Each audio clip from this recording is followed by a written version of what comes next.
hello लोगोफोर बे समाव मोनसे गोदान आरो गोनांथार भिडिअ लाबोदों जायखौ नोंथांमोना नुनो मोननाय जादों जुदि नोंथांमोननि सार्च होग्रा चार्जिं कड एबा चार्ज होग्रा जायगाया जुदि गाहायब्ला नोंथांमोना नुनो मोननाय जादों जे सासे गथ'आ चार्जनि प्लाग सोदों आरो प्लाग सोनायनि गेजेरजों आरो बेनि अनगायैबो चार्जिं कडनि गेजेराव आसि सोनानै लानाय नोंथांमोना बेखौ नुदों दा बेबायदि सेम काहानियानो जोंनि गेजेराव बयनियावबो जाबोबाय थायो एबा जागासिनो दं बेनि एग्जाम्पलखौ नोंथांमोननि सिगाङाव आं होथ'ला नाथाय नोंथांमोना बयबो खोनाबाय जानो हागौ बेबायदि जाथाय जानाय दा बेखायनो बेबायदि प्लाग चार्जिं प्लाग एबा जायखिजाया कारेन्टनि जायखिजाया बाहागोफोरखौ गाहायाव दोननो नाङा जाहाथे गथ'फ्रा मोननो नागिरा आरो बेनिफ्राय नोंथांनि गथ'आ जाहाथे सांग्रां जानानै थानो हायो एबा रैखाथि मोननो हानाय जायो बेनि थाखाय नोंथांमोनखौ बेखिनियाव बुंनाय जादों दा बेबायदिनो माखासे रैखाथि लाखिनो हानाय बायदि एबा सांग्रांथि जानांगौनि बाथ्राफोर बाहाय गासै 10थासो लाबोनानै होनाय जादों बेयो जाहैबाय फार्स्ट पइन्ट नोंथांमोना जेखौ नायनानै हमनानै बुजिनो हाबाय जानो हागौ दा बेनिफ्राय नेक्स्टआव मा जालांगोन नोंथांमोनहा नायलांदो फारि फारि मिथिनो मोननाय जागोन आरो बेनिफोरनि गासैखौबो गोबाङानो मिथिखागौ आरो माखासेखौ मिथियाखै सानस'नो हायाखैमोन जानो हागौ बेखायनो बे बाथ्राया आंनि बुंनाय गोदान जानाय नङा बेखौ जों बयबो गोसोखांबानो हायो जायखौ जोङो नोंथांमोननि सिगाङाव गोसोखांहोनाय हिसाबै बाहाय लानाय जादों दा जाहाथे बावगोमानानै थाया बेफोरखौ दा बेनिफ्राय नेक्स्ट नाम्बार पइन्टआव दङ जाहैबाय बे एक्सटार्नेल इउज खालामग्रा क्रिम एबा लसन जायखिजाया बिगुराव बाहायग्रा स्किनाव जायखौ नट फर इन्टारनेल माने इउसेस बेफोरबायदि लिरनाय आरो बेनिफ्राय मा होनो जायखिजाया गथ'फोरनाव लसन मोदोमाव फुनग्रा बिगुराव फुनग्रा देलायनायानो जा बायदिसिनायानो जा बेफोर क्रिमफोरखौ जायफोरखौ खुगा सिङाव एबा उदै सिङाव लांजाया जाजाया बेफोरखौ गाहायाव दोननो नाङा जाहाथे गथ'फ्रा हारसिङै थानाय समाव बेफोरखौ दांनानै माने जाफ्राङा आरो जाफ्रांनायनि गेजेरजोंहाय जोबोद गिदिर खैफोदनिफ्राय माने रिस्क लानो हानाय जाया बेनि थाखाय नोंथांमोनखौ खावलायहरनाय जादों जाहाथे बेबायदि गोरलैयैनो मोननो हानाय गथ'फोरखौ बा मोननो हानाय बेबायदि जायगायाव बेफोरखौ दोननो नाङा माने क्रिम एबा लसनफोरखौ जायखौ एक्सटार्नेल जायगायाव बाहायनाय जायो सिङाव उदै सिङाव जाजानाय जाया बेफोरखौ दा ओरैनो बेयो गार्जेन थानाय एबा जायखिजाया नोंथांमोनजों लोगोसे थानाय समाव बियो जाया नाथाय गथ'फोरखौ जेलाना हारसिं हगारनानै दोनगोन एबा गथ'आ हारसिं न'आव थागोन एबा हारसिङै बेफोरखौ मोनगोन जायखौ जों नुस'ना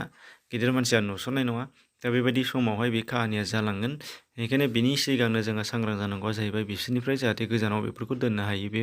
नोंथांमोना सावगारि होफाजोबदों मोनफ्रोमबो बुजिनो थाखाय नेक्स्टआ जाहैबाय जोंनि साफ्रोमबो बयबो गेस इउज खालामो ओंखाम संग्रा गेस जों बयबो मिथिगौ बेखौ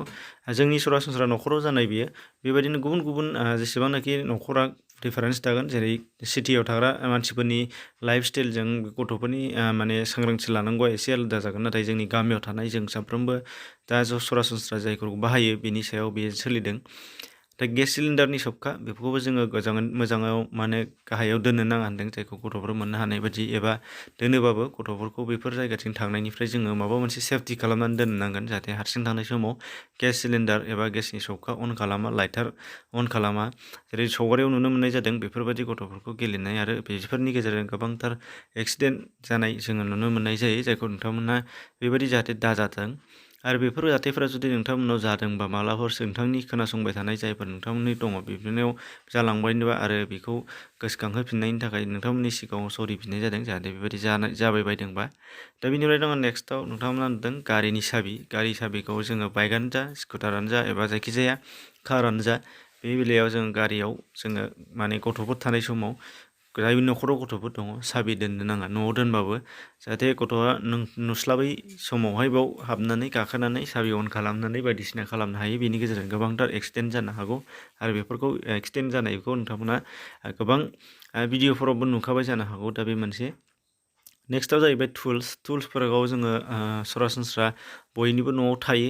जेरै लाइटार जानो हागौ सेफटि पिन जानो हागौ डिफारेन्ट टाइप अफ पिन्स जानो हागौ बेनिफ्राय ब्लेड बेफोरखौ जोङो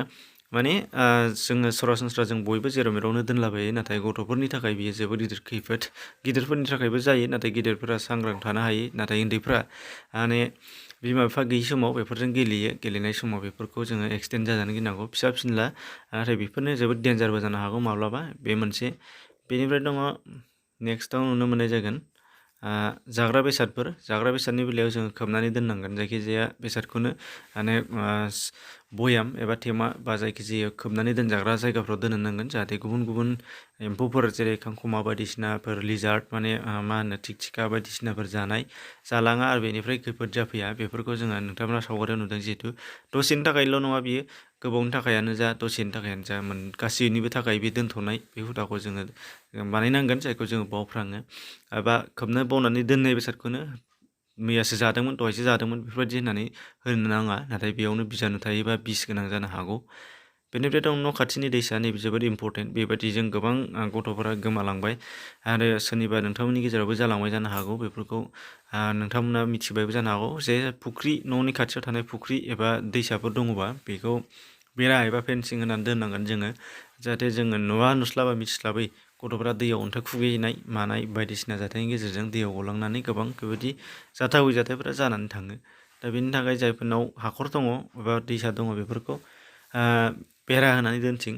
गिदिरनि थाखाय बेरा नङा उन्दैनि थाखाय बेरा होनानै दोन न' खाथियावनि बे मोनसे जोबोद गिदिर सेफटि बेनिफ्राय गोबां जालांबाय बेनिफ्राय दङ जुनारफोरनिफ्राय गोजानाव दोननांगौ एबा जुनारफोरखौ नुयोबा बा जुनारफोर जुदि खाथियाव दङबा बेनि थाखाय गथ'फोरखौ नोजोर होनाया बांसिन खालामनांगोन मानो होनबा गिदिर मानसिनिफ्राय गथ' मानसिफोरखौ जुनारफ्रा बांसिन माने खेलायो एबा मा होनो नायनो हायि जायो गिदिरफोरखौ बा गिदिरफ्रा होख्रांनोबो हायो नाथाय उन्दैफ्रा हाया बेखायनो गोबां जाथाय जालाङो नोंथांमोना जेखौ स्क्रिनशट नुदों बेबो मोनसे जानाय काहानिमोन दा बेनिफ्राय दङ नेक्स्टआव गोबौ बेसादफोर बेफोरखौ लाहोनो नाङा गोबां जेरै डिफारेन्ट टाइप अफ माने नाइफ सिखाफोर गुबुन गुबुन माने किटचेनाव बाहायग्रायानो जा एबा न'आव बायदिसिना खामानियाव बाहायग्रायानो जा आरो बेनिफ्राय जेरै सर्था गय खावग्रा बायदिसिना बेफोरखौ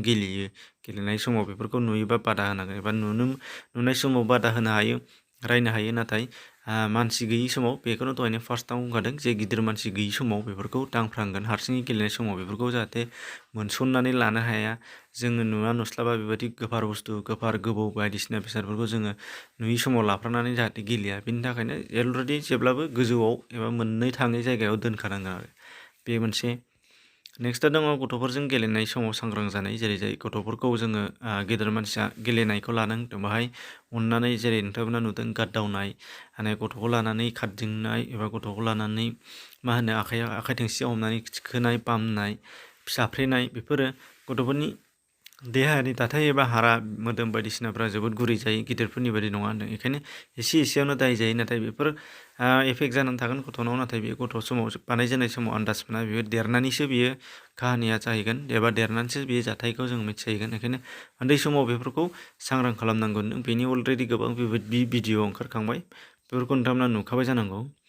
बेनि उनाव नेक्स्टआव मोनसेया जाहैबाय मबाइल नायनाय आरो गेलेनाय बेखौ जों बयबो नुबा मिनिनो ओंखारो एबा जोबोद फिसा मोनसे जाथाय होननानै जों साननानै लागोन नाथाय उन्दैयाव जोंनाव दा बयनिख्रुइबो देरसिन प्रब्लेम होननानै बुङोबा बेनो जोङो सिखा बौनाय एबा माबा मोनसे अर खामनाय बेफोरथ' जेबो नङा दसेनि थाखाय दसेनि उनाव बेयो हामलांगोन नाथाय नैबे मबाइलनि जिहेथु एडिक्टेड जानाय बे मोनसे जोबोद डेन्जार जानानै फैबाय आरो बेयो दा बयनिबो न'आव बेबायदि साग्लोबनानै दंगासिनो दङ जायनि गेजेरजों गथ'फ्रा माने मेम'रि लस खालामनानै लानो गोनां जागासिनो दं होनदों माने साननो हानाय बुजिनो हानाय गथ'फोरनि बे